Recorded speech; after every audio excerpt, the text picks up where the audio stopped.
Halo teman-teman, di sini kami akan menjelaskan tentang teori biaya produksi jangka pendek.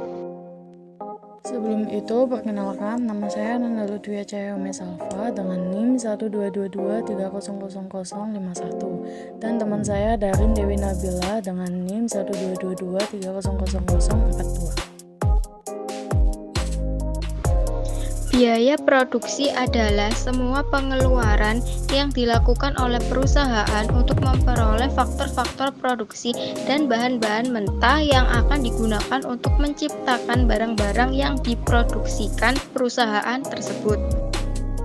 Biaya produksi yang dikeluarkan setiap perusahaan dapat dibedakan menjadi dua jenis, yaitu yang pertama, biaya eksplisit adalah segala biaya yang dikeluarkan untuk mendapatkan faktor-faktor produksi.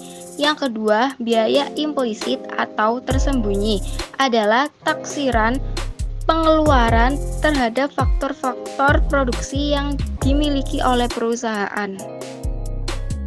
Jenis-jenis biaya. Biaya internal adalah segala biaya yang dikeluarkan dalam rangka operasional perusahaan.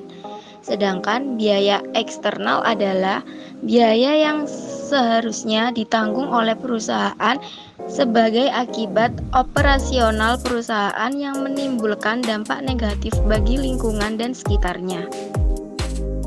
Biaya jangka pendek yaitu biaya yang menunjukkan sebagian faktor produksi tidak dapat ditambah jumlahnya.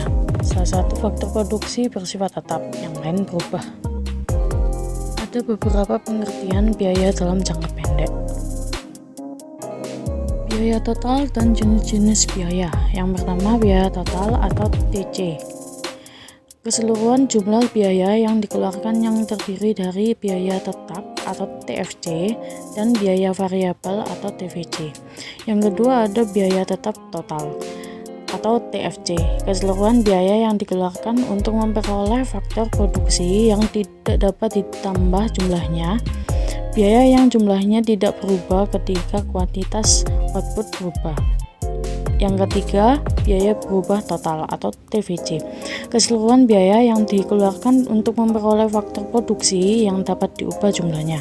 Biaya yang jumlahnya berubah ketika kuantitas output yang diproduksi berubah. Berikutnya, biaya rata-rata dan marginal. Yang pertama ada biaya tetap rata-rata. Biaya tetap rata-rata adalah perbandingan antara biaya tetap dengan kuantitas output. Yang kedua, biaya total rata-rata, yaitu perbandingan antara biaya total dengan kuantitas output. Yang ketiga, biaya berubah rata-rata, yaitu perbandingan antara biaya variabel dengan kuantitas output. Yang keempat, ada biaya marginal, yaitu kenaikan biaya produksi yang dikeluarkan untuk menambah produksi sebanyak 1 unit.